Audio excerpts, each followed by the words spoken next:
संख्या 5, 6, 7, 8 और 13 के जो भी मोस्ट इंपॉर्टेंट क्वेश्चन है ये अपने जीव विज्ञान के, बायोलॉजी के और ये अपने पर्यावरण से रिलेटेड चैप्टर है। ठीक है, इसके बाद में आपको पाठ संख्या 9, 10, 11 और 12 इन सभी के क्वेश्चंस भी जो मोस्ट इंपॉर्टेंट है वो मिल जाएंगे। इससे पहले जो केमिस्ट्री के अपने रसायन विज्ञान के 1 से 4 है वो अपलोड कर दिया गया। अगर वीडियो आपने नहीं देखा है तो प्ले लिस्ट में जाकर ज़रूर देखिएगा। ये मोस्ट इंपॉर्टेंट क्वेश्चन है जो आपको एग्जाम में देखने को मिलेंगे। और अगर आपने एमसीक्यू जो अपने 13 चैप्टर हैं उन सभी के मोस्ट इंपॉर्टेंट बहुवैकल्पिक प्रश्न अगर नहीं देखे हैं तो प्ले लिस्ट में जाकर जरूर देख लीजिएगा। ठीक है, चलिए देखते हैं अपने सबसे पहले जैव प्रक्रम जो पार्ट है 5वां उसके मोस्ट इंपॉर्टेंट क्वेश्चंस। ठीक है, पहला है कि जो प्रोटीन होता है वो अमीनो अम्ल के रूप में अवशोषित होता है। याद रख लीजिएगा, रिक्त स्थान में भी आ सकता है, नहीं तो 1 नंबर का सवाल भी पूछ सकता है कि प्रोटीन जो होता है अपने किस रूप में अवशोषित होता है, तो अमीनो अम्ल के रूप में। ठीक है, कोशिका का शक्ति ग्रह किसे कहते हैं, ऊर्जा घर या शक्ति ग्रह, तो कहते हैं माइटोकॉन्ड्रिया को। ठीक है ना। अगला है कि जैव प्रक्रम किसे कहते हैं, तो वे सभी प्रक्रम जो सम्मिलित रूप से अनुरक्षण का कार्य करते हैं। जीवन को चलाने के लिए जो भी जरूरी है वो सारे कहलाते हैं जैव प्रक्रम। ठीक है ना।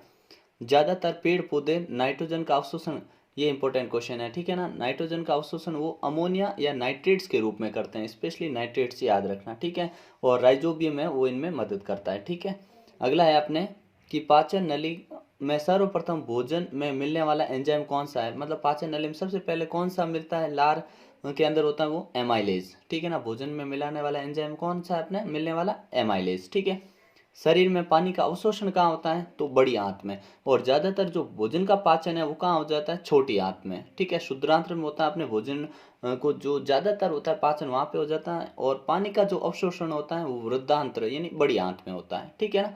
अगला है जीवधारियों में ऊर्जा मुद्रा को क्या कहते हैं, एटीपी, एडिनोसिन ट्राइफॉस्फेट। ठीक है ना, एटीपी। ठीक है, अगला है वर्णक का नाम लिखिए जो प्रकाश को अवशोषित करता है, तो वो है क्लोरोफिल। ठीक है ना, जो पत्तियों के हरे रंग का भी कारण क्लोरोफिल ही होता है। ठीक है ना।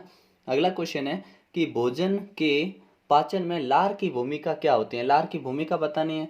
तो देखिए, भोजन में जो लार होती है, लार ग्रंथियों से निकलकर चबाए वो भोजन में मिलकर उसे चिकना और लसा बनाती है। पहला काम लार का यही है, क्या, कि भोजन को चिकना और लसा बनाएगी। फिर ये ताकि ये भोजन नली में आसानी से नीचे सरक सके। ठीक है, फिर लार में जो एंजाइम होते हैं एमाइलेज जो सबसे पहले मिलता है, ऊपर हमने पढ़ा। ठीक है ना, वो क्या करता है, मड के जटिल अणुओं को शर्करा के सरल अणुओं में तोड़ देता है। ठीक है ना। अगला देखिए, जाइलम और फ्लोएम में पदार्थों में वहन के अंतर को स्पष्ट कीजिए। मतलब जाइलम क्या करता है, फ्लोएम क्या करता है, इनमें अंतर भी पूछा जा सकता है। ठीक है ना। तो देखिए, जाइलम से याद रखिए जल, तो जड़ द्वारा मृदा से अवशोषित करता है कौन, जड़ जो होती है वो मृदा से जल को अवशोषित और खनिज लवणों को अवशोषित करने का काम किसका है, जाइलम का है। तो ज से जल और जाइलम याद रखिएगा। ठीक है ना, खनिज लवण और जल का अवशोषण कौन, जाइलम करेगा। ये हमेशा एक दिशीय होता है यानी नीचे से ऊपर की ओर ही जाता है। ठीक है, पानी वापस नीचे नहीं आता है। ठीक है ना, ये वहन ऐसे करेगा। और फ्लोएम क्या करता है, फ्लोएम से याद रखिए फूड, फ्लोएम यानी फूड ऐसे। ठीक है ना, तो पत्तियों द्वारा जो भोजन निर्मित किया जाएगा खाद्य पदार्थ उसको पादप के विभिन्न भागों में पहुंचाने का जो कार्य होगा वो किसका होगा, फ्लोएम का। ठीक है ना, और ये सभी दिशाओं में होता है। ठीक है ना, ये दो अंतर इनके भी याद रखिएगा। ठीक है, स्वपोषी पोषण के लिए आवश्यक परिस्थितियां क्या है, कौन सी परिस्थितियां हैं वो जरूरी है। तो देखिए, कार्बन डाइऑक्साइड होनी चाहिए, CO2 जरूरी है, जल की उपलब्धता H2O होना चाहिए। ठीक है, सौर ऊर्जा, सूर्य का प्रकाश होना चाहिए, और क्लोरोफिल की उपलब्धता। ये 4 पॉइंट याद रखने हैं आपको। ठीक है, तभी स्वपोषी पोषण हो पाएगा। ठीक है, अन्यथा स्वपोषी पोषण नहीं होगा। ठीक है ना। अगला देखते हैं, मनुष्य में रक्त परिसंचरण जो होता है, रक्त संचरण तो दोहरा होता है। दोहरा मतलब 2 बार हृदय में आता है, ऐसा क्यों है या क्यों कहलाता है, अपने दोहरा रक्त संचरण क्यों कहलाता है। ठीक है, तो उत्तर होगा, मनुष्य के पूरे शरीर में रक्त के संचरण के एक चक्कर में रक्त हृदय में 2 बार गुजरता है। जब रक्त को एक चक्कर लगाना होता है तो हृदय में वो 2 बार आता है। ठीक है, एक बार दाहिने भाग से अनऑक्सीजनित रक्त तथा दूसरी बार बाएं भाग से ऑक्सीजनित रक्त आता है। इसी कारण मनुष्य में रक्त संचरण दोहरा रक्त संचरण कहलाता है। ठीक है ना, याद रखिएगा, सिंपल सी परिभाषा ये तो। ठीक है, अगला देखते हैं, हमारे शरीर में हीमोग्लोबिन की कमी के क्या परिणाम हो सकते हैं? क्या हो सकता है हीमोग्लोबिन की अभी कमी हो जाए तो? आप जानते हैं कि अपने जो ऑक्सीजन का परिवहन होता है ना, वो कौन करता है? हीमोग्लोबिन करता है, ठीक है ना। तो ऑक्सीजन के लिए हीमोग्लोबिन उच्च बंधुता रखता है, मतलब इसके साथ मिल जाता है। अगर हीमोग्लोबिन की कमी हो गई तो शरीर में ऑक्सीजन के स्थानांतरण नहीं हो पाएगा और उसकी वजह से शरीर में ऑक्सीजन की कमी हो जाएगी, ठीक है। और हीमोग्लोबिन कम होने से एक बीमारी होती है जिसे हम कहते हैं एनीमिया, ठीक है ना, याद रखिएगा, एनीमिया, ठीक है। अगला देखते हैं अपने स्वपोषण या विषम पोषण, मतलब इन दोनों में अंतर बताना आपको। तो स्वपोषी पोषण क्या होता है? स्वयं पोषण में जीवन अपना भोजन कार्बन डाइऑक्साइड, जल, क्लोरोफिल की सहायता से और सूर्य के प्रकाश की सहायता से खुद ही बना लेते हैं, ठीक है ना। तो स्वपोषी कौन कौन होते हैं? जो प्रकाश संश्लेषण की क्रिया करते हैं, जैसे नीले हरे शैवाल, पेड़ पौधे, ठीक है ना। जबकि विषम पोषी पोषण वाले जीव वो दूसरे जीवों पर निर्भर रहते हैं, भोजन के लिए दूसरों पर निर्भर रहते हैं, वो होते हैं विषम पोषी पोषण, ठीक है ना। अगला देखते हैं अपने, हमारे आमाशय में अम्ल की क्या भूमिका है? हमारे आमाशय में HCl हाइड्रोक्लोरिक अम्ल पाया जाता है, इसकी क्या भूमिका और एंजाइमों के क्या कार्य होते हैं, ये भी बताना है। तो देखते हैं आंसर। हमारे आमाशय में अम्ल भोजन के साथ आने वाले हानिकारक जीवाणु को नष्ट करता है। HCl का काम क्या हो गया? पहले तो भोजन के साथ जो हानिकारक जीवाणु आए उनको नष्ट करना। दूसरा, माध्यम को अम्लीय बनाता। भोजन आ गया तो उस माध्यम को ये अम्लीय माध्यम प्रदान करेगा। और पेप्सिन एंजाइम की क्रिया की सहायता लेता है, ठीक है, मैं सहायता करता है एंजाइम में, ठीक है ना। अगला देखते हैं, पाचक एंजाइम। अब पूछे कि एंजाइम के क्या कार्य होते हैं? तो पाचक एंजाइम जटिल कार्बनिक पदार्थों को सरल कार्बनिक पदार्थों में परिवर्तित करने में सहायक होते हैं। ये कार्बोहाइड्रेट को ग्लूकोज में, वसा को वश्य अम्लों में और प्रोटीन को एमिनो अम्ल में परिवर्तित करते हैं। ध्यान रखिएगा, ग्लूकोज कार्बोहाइड्रेट से ग्लूकोज बन जाएगा, वसा से वश्य अम्ल बन जाएंगे और प्रोटीन जो होगा वो एमिनो अम्ल में परिवर्तित हो जाएगा। ये काम किसका होगा? अपने एंजाइमों का होगा, ठीक है ना, याद रख लेना। फिर है अपने, धमनियों की तुलना में सिराओं में पतली दीवारें क्यों होती हैं? दीवारें पतली क्यों होती है? तो आंसर लिखेंगे, धमनियों में रक्त का प्रवाह हृदय से शरीर के विभिन्न भागों में अधिक दाब के साथ होता है। दाब कैसा होता है? बहुत ज़्यादा दाब होता है, उसके साथ होता है, क्योंकि हृदय है वो पंप करेगा तो धमनियों से सीधा रक्त है वो शरीर में जाएगा, तो हृदय पंप करेगा तो दाब ज़्यादा होगा, तेजी से करेगा, ठीक है। जबकि सिराओं में रक्त शरीर के विभिन्न भागों से हृदय में एकत्रित होता है, ठीक है। सिराओं से तो ये मान लीजिए अपना हृदय है, ठीक है, तो सिराओं से तो इसके अंदर आएगा, ठीक है। और जो धमनी होती है ये हृदय पंप करने से बाहर जाएगा विभिन्न भागों में।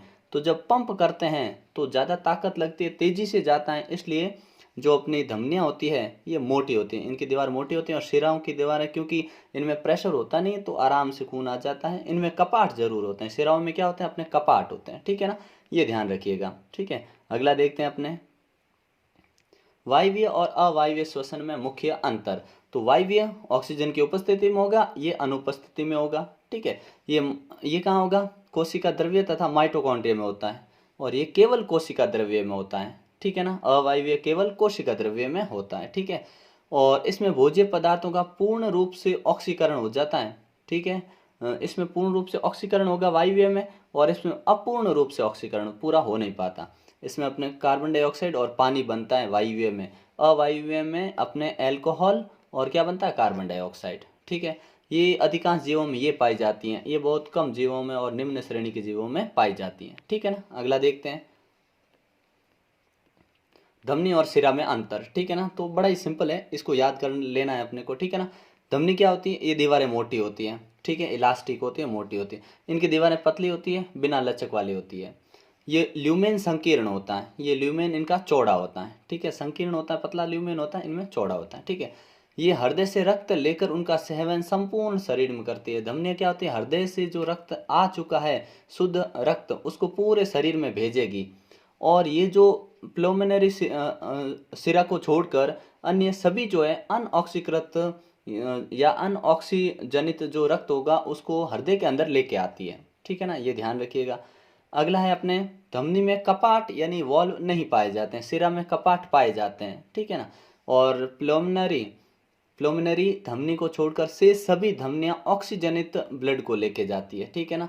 ये अपवाद है, प्लुमिनरी अपने जो धमनी होती है उसमें अशुद्ध रक्त बहता है, बाकी सब में शुद्ध रक्त, शुद्ध यानी ऑक्सीजन वाला रक्त बहता है। और सेम इधर उल्टा है, ठीक है ना। शिराओं का काम होता है अनऑक्सीजनित रक्त को ले लाना हृदय की ओर, ठीक है ना। लेकिन जो प्लोमनरी है ये क्या करती है, इसमें शुद्ध रक्त बहता है, ठीक है ना, याद रख लीजिएगा।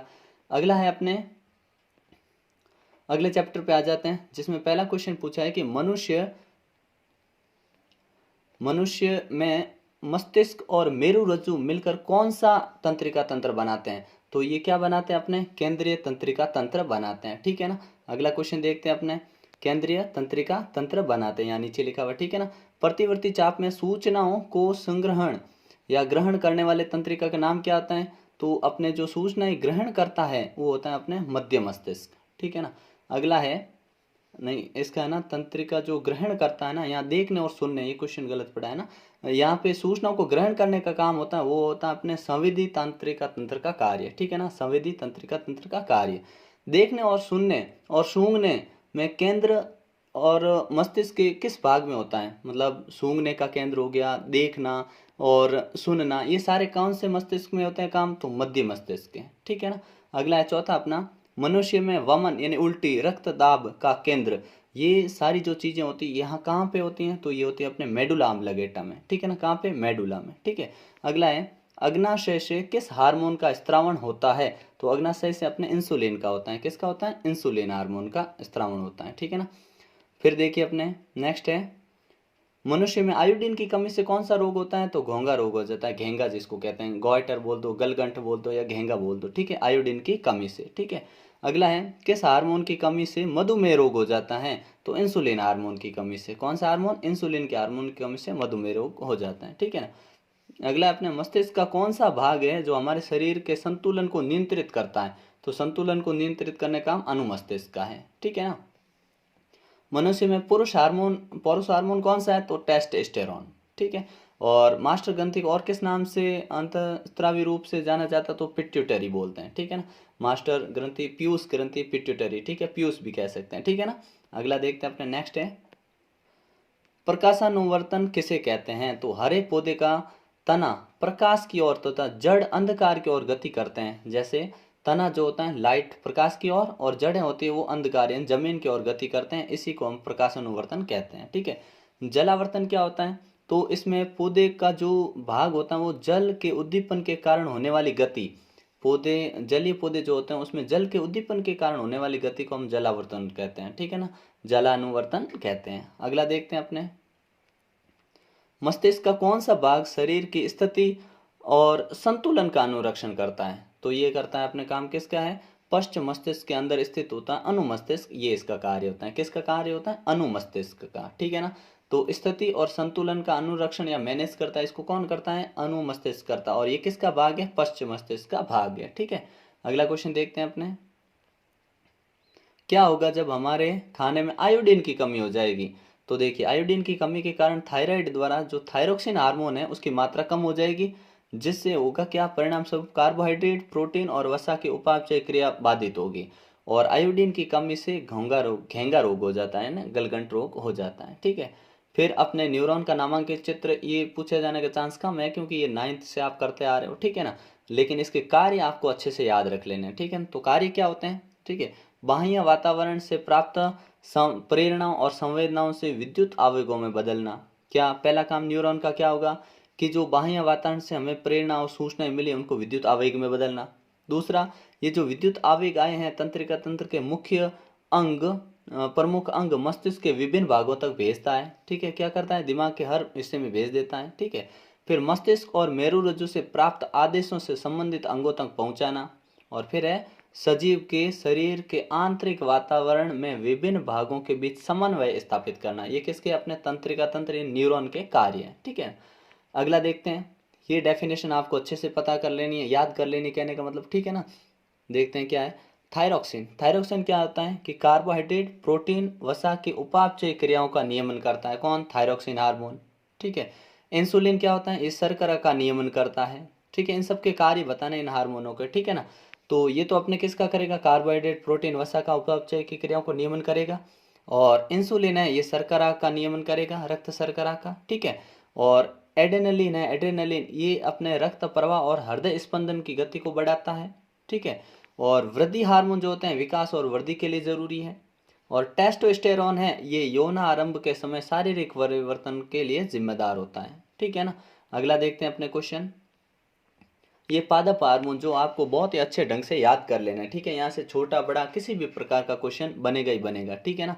तो देखते हैं पादप के जो हार्मोन है वो 4 प्रकार के अपने दिए हुए हैं, ठीक है ना। पहला है अपने ऑक्सिन, जिब्रेलिन, साइटोकाइनिन और एब्सिसिक, ठीक है ना। अब इनको देखिए, ऑक्सिन क्या कार्य करता है, एक कोशिका की लंबाई में वृद्धि करता है, ठीक है। और कोशिका विभाजन में इतनी सहायता ये नहीं करता है, ठीक है ना। कोशिका विभाजन यहाँ नहीं करेंगे, ठीक है। और ये पौधे के अग्र भाग के लिए जिम्मेदार होता है, कहने का मतलब पौधे की लंबाई के लिए मान लीजिए ये अग्र भाग में पाया जाता है और पौधे की लंबाई के लिए जरूरी है, ठीक है ना। और पत्तियों को गिरने से रोकने का काम इसका है क्योंकि ये वृद्धि करता है, ठीक है ना। और फलों के उत्पादन में ये सहायक है, ठीक है। और पत्तियों की पौधों की गति के लिए जरूरी है, ठीक है। तो ये ऑक्सीजन के ये कार्य हो गए। और जिब्रेलिन क्या करेगा, तो ये है जिब्रेलिन जो बोने पौधे की लंबाई में वृद्धि करेगा और पौधे की तने को चौड़ाई, कहने का मतलब तने की लंबाई हो गई, इनमें वृद्धि में ये सहायक होता है। पत्तियों को चौड़ी करना ये इसका काम होगा, ठीक है। साइटोकाइनिन क्या करता है, ये अपने प्रोटीन का संश्लेषण में सहायक होता है और तने की लंबाई में वृद्धि और पत्तियों में वृद्धि को रोकने और अंकुरण के समय उत्प्रेरित करने का कार्य इसका होता है, ठीक है ना।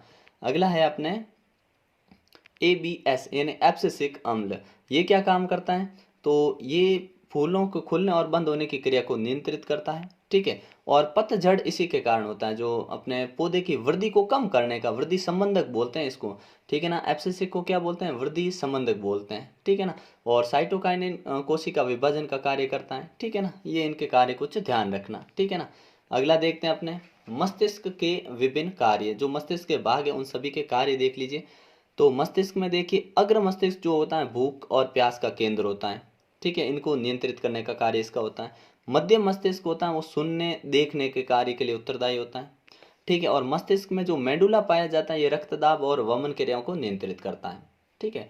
और पश्च मस्तिष्क में अनुमस्तिष्क जो होता है वो शरीर की स्थिति और संतुलन के अनुरक्षण में जरूरी होता है, ठीक है ना। फिर अगला देखते हैं अपने नेक्स्ट चैप्टर, जिसमें जीवों में अपने समान जो आकृति रूप से अपने समान जीव उत्पन्न करने की क्षमता होती है उसे हम जनन कहते हैं, ठीक है। और लैंगिक प्रजनन में युग्मकों का निर्माण होता है, ठीक है। और पौधे में लंबाई की वृद्धि है उसको मापने के लिए जो यंत्र काम में आता है उसके कहते हैं ऑक्जेनोमीटर कहते हैं, ठीक है ना। और वर्षण का कार्य होता है शुक्राणु उत्पन्न करने का होता है। पूछ ले वर्षण का कार्य क्या होता है, तो शुक्राणु उत्पन्न करना। मादा में अंडाशय की संख्या 2 होती है, मतलब 2 अंडाशय मतलब एक जोड़ी, ठीक है। अगर जोड़ी पूछे तो एक जोड़ी होते हैं और संख्या पूछे तो 2 होते हैं, ठीक है ना। और यौनारंभ के समय जो समय होता है वो होता है 12 से 14 वर्ष के बीच में, ठीक है, मादा में, ठीक है। प्रजनन किसे कहते हैं, अपने समान संतति उत्पन्न करना प्रजनन कहलाता है। अलैंगिक प्रजनन का उदाहरण दीजिए, तो ब्रायोफिलम में कलिकायन होता है, ठीक है, जिसमें कलिका पत्ते के ऊपर ही नए पत्ते लगने चालू हो जाते हैं, शुरू हो जाते हैं। नर में वर्षण की संख्या कितनी होती है, तो 2 होती है, ठीक है। और मादा में शुक्राणु का निर्माण कहाँ होता है, तो अंडाशय में होता है, ठीक है। डीएनए का पूरा नाम क्या होता है, तो डीऑक्सीराइबोस न्यूक्लिक अम्ल होता है, ठीक है। हाइड्रा में प्रजनन किस विधि से होता है, तो मुकुलन विधि से होता है। आगे देखिए अपने ब्रायोफिलम में आपसे पूछ सकते हैं प्रजनन किस प्रकार का होता है, चित्र भी पूछ सकते हैं, तो आपको ध्यान रखना ब्रायोफिलम में जो होता है बडिंग यानी कलिकायन होता है, ठीक है। कलिकायन विधि कहते हैं उसको, उससे होता है। और इसमें पत्ती के ऊपर ही छोटे छोटे उबार बनने शुरू हो जाते हैं और नया पौधा बन जाता है इस प्रकार, ठीक है ना। तो इसको याद रखिएगा। फिर अपने हाइड्रा में मुकुलन 3 चरणों में दर्शाना, तो ये बड़ा सिंपल प्रोसेस है, ठीक है ना। आप हाइड्रो में जो मुकुलन विधि होती है अलैंगिक जनन की, वो इस प्रकार से आप दिखा सकते हैं, जिसमें यहाँ एक बड कलिका बनती है, यहाँ धीरे धीरे विकसित होकर एक अलग हाइड्रा बन जाता है। फिर है अपने प्लेनेरिया, प्लेनेरिया में पुनरुद्ध भवन होता है, ध्यान रखिए, या पुनर्जनन बोल सकते हैं, उस विधि से होता है। इसमें क्या नव निर्माण की वह प्रक्रिया होती है जिसके अंतर शरीर है ना विभिन्न टुकड़ों में टूटकर एक नया, प्रत्येक जो टुकड़ा होता है एक नया जीवन बना लेता है। जैसे यहाँ पे अपने ये एक है, यहाँ से 3 टुकड़े हुए, तो इस टुकड़े ने भी अपने नीचे वाला हिस्सा बना दिया, इसने अपने दोनों ऊपर नीचे वाले, और इसने अपने ऊपर वाला हिस्सा बना दिया। इस प्रकार से 3 नए प्लेनेरिया बन गए, ठीक है ना। फिर पूछा है कायिक प्रवर्धन क्या होता है, तो देखिए कायिक प्रवर्धन की क्रिया में पौधे के विभिन्न भागों से नवीन पौधे का निर्माण, मतलब सिर्फ पौधे का भाग उठाना आपको। जैसे ये कोई पौधा है, ठीक है, अब इस पौधे को यहाँ से काट के कहीं और लगा दिया हमने, तो वहां पे एक और पौधा नया बन जाएगा। ठीक है, इसी को हम कर्तरिक अलैंगिक जनन या कायिक प्रवर्धन कहते हैं। ठीक है, और द्विखंडन में क्या होता है कि एक कोशिकीय जीव कोशिका विभाजन द्वारा दो बराबर भागों में बंट जाता है, उसको हम कहते हैं द्विखंडन। ठीक है ना, दो बराबर भागों में बंटकर दो नए जीव बन जाते हैं। ठीक है, अगला है उस संरचना का नाम बताइए जिसके द्वारा गर्भस्थ शिशु अपनी माँ से जुड़ा रहता है और उसके कार्य भी क्या होते हैं। तो उसे क्या कार्य होते हैं कि उससे जो संरचना होती है उसका नाम होता है प्लेसेंटा, जिसका दूसरा नाम होता है अपरा। ठीक है ना, अपरा होता है दूसरा नाम। ठीक है, तो इससे जुड़ा रहता है। ठीक है, और ये जो होते हैं ना, ये पोषण प्रदान करती हैं। इस संरचना का कार्य क्या होता है, बच्चे को पोषण प्रदान करना। इसके माध्यम से जल, ग्लूकोज, ऑक्सीजन और अन्य पोषक पदार्थ भी बच्चे को प्राप्त होते हैं। ठीक है ना, अगला क्वेश्चन देखते हैं अपने। मादा प्रजनन तंत्र में फैलोपियन नलिकाओं की भूमिका का वर्णन करिए या बताइए। ठीक है, तो फैलोपियन ट्यूब यानी अंडवाहिनी जो होती है, इसमें अंड कोशिका का निषेचन होता है और ये युग्मक को गर्भाशय में रोपित के लिए प्रेषित करती है। मतलब यहाँ से युग्मनज को गर्भाशय में रोपित किया जाता है। ठीक है, फिर डीएनए का आपने से महत्व पूछा, तो डीएनए का महत्व देखिए। डीएनए जो होता है, लैंगिक जनन में डीएनए की विशेष भूमिका होती है। ठीक है ना, किस प्रकार से, जनन की मूल घटना डीएनए की प्रतिकृति बनना है। मतलब डीएनए की ही प्रतिकृति या कॉपी बनती है। जनन में एक कोशिका द्वारा डीएनए की प्रतिकृति का निर्माण तथा अतिरिक्त कोशिकीय संगठन का सर्जन होता है। डीएनए के अणु में आनुवांशिक गुणों का संदेश होता है जो जनक से संतति पीढ़ी तक स्थानांतरित होता है। जनन की मूल घटना में डीएनए की प्रतिकृति बनना है, इसलिए जनन के लिए डीएनए की प्रतिकृति बनना आवश्यक होता है। ठीक है, अगला हमसे पूछा कि परागण और निषेचन में तीन अंतर बताइए। तो परागण क्या होता है कि परागकोश से परागकणों के वर्तिकाग्र पर पहुंचने की क्रिया को परागण कहते हैं। ठीक है, लेकिन निषेचन क्या होता है, नर और मादा जब आपस में मिलते हैं और गैमेट्स बनते हैं उसको निषेचन कहते हैं। ठीक है, परागण के लिए बाह्य साधनों वायु, जल, कीट आदि की आवश्यकता होती है, जबकि इसमें ऐसी आवश्यकता नहीं होती निषेचन में। ठीक है, ये एक बाह्य क्रिया है जबकि ये बीजांड के भीतर होने वाली क्रिया है। ठीक है ना, और इसके लिए किसी पूर्व क्रिया की आवश्यकता नहीं होती, इसमें पूर्व परागण होना आवश्यक होता है। ठीक है, फिर आपसे ये भी पूछ सकते हैं कि परागण क्या है, ये कितने प्रकार का होता है। तो देखिए, पुंकेसर के परागकोश से परागकण उसी पुष्प के या दूसरे पुष्प के वर्तिकाग्र पर गिरते हैं तो उसे हम परागण कहते हैं। ठीक है ना, देखो पुंकेसर जो अपने नर जो पौधा होता है उसका नर पुष्प का भाग होता है पुंकेसर, और मादा पुष्प का भाग होता है वो होता है स्त्रीकेसर। तो यहाँ से परागकोश से परागकण निकलकर किसी दूसरे वर्तिकाग्र या उसी पौधे के वर्तिकाग्र पर पहुंच जाता है उसे हम परागण कहते हैं। ये दो प्रकार का होता है। जब उसी पादप के जो वर्तिकाग्र होता है उस पे जाता है तो स्वपरागण, और दूसरे पे जाता है तो पर परागण होता है। ठीक है ना, तो ये याद कर लीजिएगा। अगला क्वेश्चन है अपना, अलैंगिक की अपेक्षा जनन की अपेक्षा लैंगिक जनन के लाभ क्यों हैं। तो पहला लाभ क्या है कि अलैंगिक जनन जो होता है ना उसमें विभिन्नताएं नहीं होती है। ठीक है ना, यहाँ पे लिखा है कि लैंगिक जनन में संतति गुणों के विकास की संभावना होती है। मतलब नए गुण आते हैं, जब दो माता और पिता से जो गुण मिलते हैं वो अगले बच्चे में कुछ विभिन्नताएं लेके आते हैं, लेकिन अलैंगिक जनन में ऐसी संभावना नहीं है। ठीक है, इसमें नवीन संतति में विभिन्नता का विकास होता है, अलैंगिक जनन में ऐसा नहीं होता है। ठीक है, और जो अलैंगिक जनन में संभव नहीं है अतः इस प्रकार अपेक्षा की जाती है। हाँ, लैंगिक जनन में क्या होता है अपने कि जितने भी नए बनते हैं उनमें अपने विशेष गुण होते हैं। ठीक है, और ये फोटो कॉपी होती है एक जैसे। अगला देखते हैं अपने, उत्तक संवर्धन किसे कहते हैं समझाइए। तो उत्तक संवर्धन देखिए, उत्तक संवर्धन तकनीक में पौधे के उत्तक अथवा उसकी कोशिकाओं के शीर्ष के वर्धमान भाग से पृथक कर एक नए पौधे उगाए जाते हैं। ठीक है, मतलब एक पौधा ले लिया हमने, उसके एक भाग को काट लिया और कृत्रिम पोषक माध्यम में उसको रख दिया। कृत्रिम मतलब हमने माध्यम बनाया उसके अंदर ही रख दिया। ठीक है, फिर उसमें कोशिकाएं विभाजित होकर अनेक छोटी छोटी कोशिकाओं का समूह बनाती हैं। जो कोशिका विभाजित होकर छोटी छोटी कोशिकाओं को समूह बनाती है उसे हम कैलस कहते हैं। क्या कहते हैं, कैलस। और कैलस को वृद्धि विभेदन के हार्मोन युक्त अन्य साधन में स्थानांतरित किया जाता है। कैलस को फिर हम एक दूसरे माध्यम में रोपित कर देते हैं, फिर ये पौधा बनता है और इसको मिट्टी में रोपित कर दिया जाता है और फिर वो वहाँ पे धीरे धीरे विकसित हो जाता है। इसी को हम कहते हैं उत्तक संवर्धन तकनीक। ठीक है ना, अगला देखिए, कार्य लिखने आपको वर्षण का, अंडाशय का, शुक्रवाहिनी का और पुंकेसर का। तो देखिए, वर्षण क्या होता है, ये शुक्राणु उत्पन्न करने का कार्य होता है। वर्षण में टेस्टोस्टेरोन हार्मोन स्रावित होता है। ठीक है, अंडाशय क्या होता है, अंडाशय का कार्य अंडाणु उत्पन्न करना है और मादा हार्मोन एस्ट्रोजन तथा प्रोजेस्टेरॉन स्त्राव करना है, ठीक है ना। फिर है शुक्रवाहिनी, ये क्या होता है, तो शुक्रवाहिनी शुक्राशय में खुलती है, यह नलिका वीर्य को शुक्राशय तक ले जाती है या उसमें पहुंचाती है, ठीक है। और पुंकेसर क्या होता है, यह पुष्प का नर जनन अंग होता है, ठीक है। पतला तंतु के समान होता है, शीर्ष भाग पर परागकोश होता है इसमें, जिसमें परागकण होते हैं, ठीक है। मुख्य कार्य परागकणों को उत्पन्न करना होता है पुंकेसर का, ठीक है ना। अगला देखते हैं अपने अलैंगिक और लैंगिक जनन में अंतर। ये बहुत इंपॉर्टेंट है, याद कर लीजिएगा कि अलैंगिक जनन है और लैंगिक जनन, इसमें क्या होता है, एक ही जनक होता है, इसमें प्राय 2 जनक होते हैं, मतलब एक ही जनक नए जीव उत्पन्न कर देगा, इसमें 2 जनकों की आवश्यकता होती है। इसमें युग्मक नहीं बनते हैं, ठीक है, और इसमें युग्मक बनते हैं, ठीक है। यह प्रक्रिया, इसमें निषेचन की आवश्यकता, अगर युग्मक नहीं बन रहे तो निषेचन भी नहीं होगा, इसमें निषेचन होगा, ठीक है।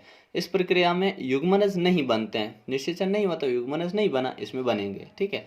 अर्धसूत्री विभाजन नहीं होता, ठीक है, इसमें अर्धसूत्री विभाजन होता है, ठीक है ना, ये ध्यान रखिएगा, ठीक है। अगला देखते हैं आनुवंशिक लक्षण किन्हें कहते हैं। तो देखिए, जीवधारियों के पीढ़ी दर पीढ़ी विभिन्न लक्षणों का संचरण आनुवंशिकता कहलाता है। ये पीढ़ी दर पीढ़ी आगे, एक पीढ़ी से दूसरी पीढ़ी आगे चलते रहते हैं, ठीक है। आनुवंशिक लक्षण कहते हैं जो माँ बाप से मिलते हैं, ठीक है। आनुवंशिकी से आप क्या समझते हैं, तो विज्ञान की वह शाखा जिसमें हम आनुवंशिक लक्षणों और उनके संचरण और कारणों का अध्ययन करते हैं, उसे आनुवंशिकी कहते हैं, ठीक है। फिर है विभिन्नताएं या जैव विविधताएं क्या होती हैं, तो एक ही जनक की संतानों में समानता होते हुए भी एक दूसरे से वो भिन्न होते हैं, इसी को हम बोलते हैं जैव विविधता, ठीक है ना। फिर प्रभावी लक्षण क्या होते हैं, और तो क्या होते हैं कि जब विपरीत लक्षणों के जोड़े में क्रॉस करवाया जाता है तो जो लक्षण प्रदर्शित होते हैं उन्हें प्रभावी लक्षण कहते हैं। देखिए लक्षण कैसे हैं, विपरीत लक्षण वाला एक जोड़ा है, उसमें क्रॉस करवाया तो हमें जो लक्षण दिखाई दिए प्रभावित होंगे वही दिखाई देंगे, ठीक है ना। एक संकर क्रॉस क्या होता है, तो एक विपरीत लक्षण के साथ कराए गए संकरण को एक संकरण कहते हैं, और द्विसंकरण में 2 विपरीत लक्षणों के साथ कराए गए संकरण को द्विसंकर क्रॉस कहते हैं, ठीक है ना। फिर है गुणसूत्र क्या होते हैं और इनके कार्य क्या होते हैं। तो गुणसूत्र धागे नुमा संरचना होती है जो पादप जंतु कोशिका के केंद्र में पाए जाते हैं, ठीक है। ये क्या होते हैं, अपने गुणसूत्र धागे समान संरचनाएं होती हैं, ठीक है, जो आनुवांशिक लक्षणों के वाहक जीन इन्हीं पर उपस्थित होते हैं, ठीक है। और पीढ़ी दर पीढ़ी आगे वंशागति के लिए ये जिम्मेदार होते हैं, ठीक है। फिर है मेंडल के नियम का महत्व समझाइए। तो मेंडल के नियम का बहुत ही महत्व है वंशागति में, ठीक है ना। क्यों, क्योंकि इनके नियम से जीवों के मध्य विभिन्न प्रकार के समानता और असमानताओं का कारण पता लगा, ठीक है। पीढ़ी दर पीढ़ी होने वाले लक्षणों की वंशागति के बारे में जानकारी मिली, ठीक है ना। फिर बोल सकते हैं, अगला क्वेश्चन आपसे पूछ सकते हैं कि मेंडल की प्रभाविता का नियम को समझाइए।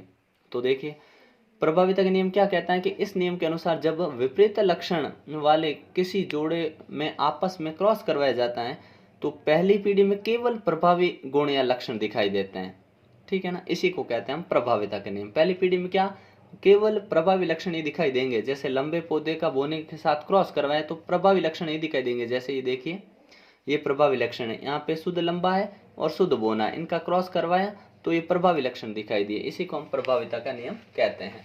फिर है अपने पृथक्करण का नियम क्या है।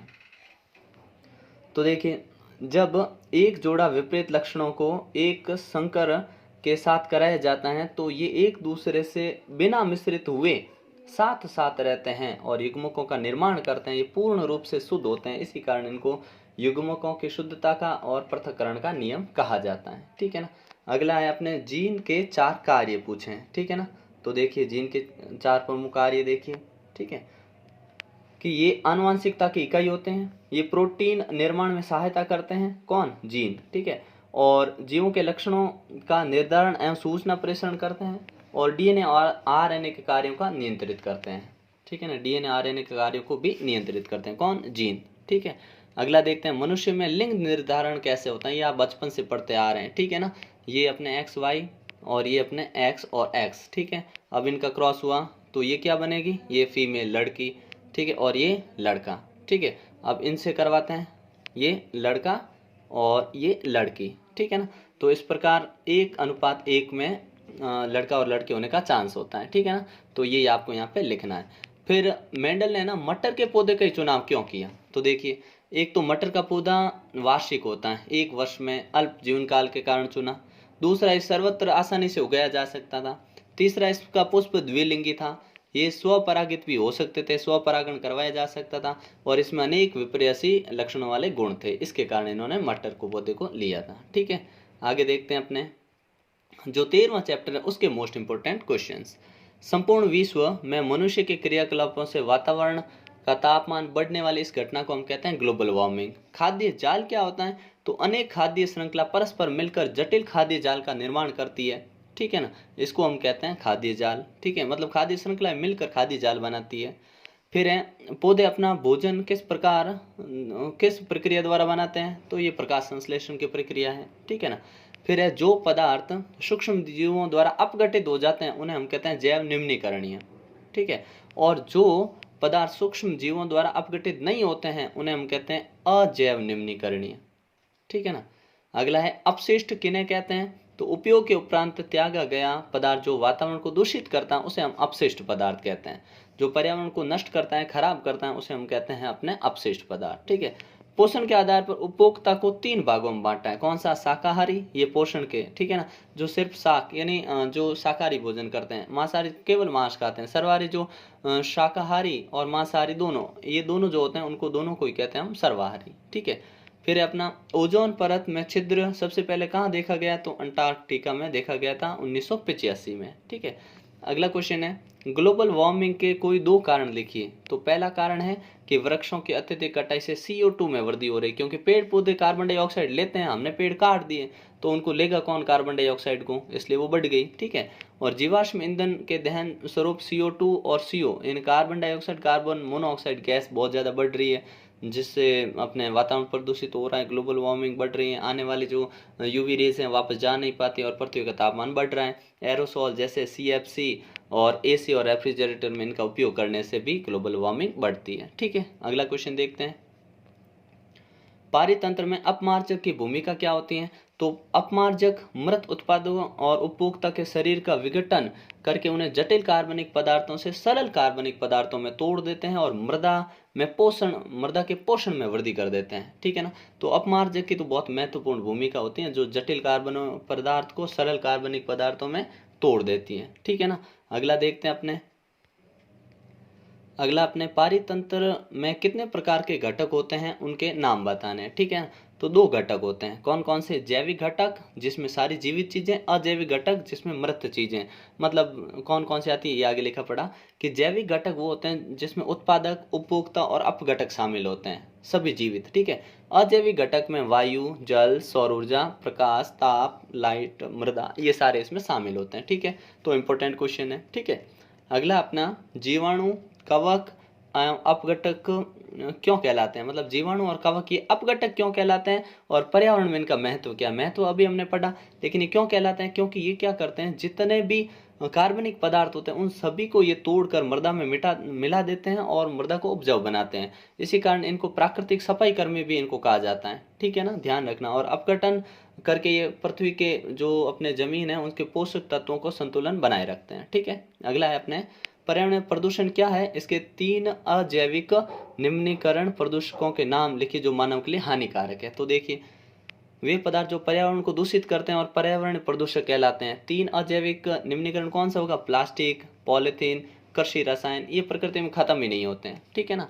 फिर है अपना क्वेश्चन कि इनमें अंतर बताइए, किसमें? जैव निम्नीकरण और अजैव निम्नीकरण प्रदूषक में। तो देखिए जो अपने सूक्ष्म जीवों द्वारा अपघटित हो जाते हैं, अकार्बनिक पदार्थ में बदल जाते हैं, सरल तोड़ देते हैं, वो तो कहलाएंगे जैव निम्नीकरण। और जो अपघटित नहीं होते हैं उन्हें बोलेंगे अजैव निम्नीकरण। जैसे जंतु और वनस्पति अवशिष्ट और जो अपशिष्ट और अवशेष होंगे उनको तो क्या है, प्रकृति में वो नष्ट हो जाएंगे, मिल जाएंगे। ठीक है, लेकिन पॉलीथीन, प्लास्टिक ये कभी खत्म नहीं होते हैं। ठीक है, अपना लास्ट क्वेश्चन है जो बहुत इंपॉर्टेंट है कि जैव आवर्धन क्या है। ठीक है, इस क्रिया के दौरान जैव अनिम्नीकरण क्या होता है? जैव आवर्धन की इस क्रिया के दौरान जैव अनिम्नीकरण पदार्थों की मात्रा पहले स्तर से अगले स्तर में क्रमशः बढ़ती रहती है। जैसे हमने फसल उगाई, उसके अंदर हमने क्या डाला है, अपने जो भी रासायनिक पदार्थ डालें, तो उस फसल को कम प्रभावित करेंगे, लेकिन दूसरा पोषक स्तर जो हम हैं हमारे अंदर आएंगे तो इनका जो विषाक्तपन है, खारा मतलब जहर या जहरीलापन है, वो बढ़ता जाएगा और हमें ज्यादा नुकसान पहुंचाएंगे। इसी को हम बोलते हैं जैव आवर्धनता या जैविक आवर्धनता।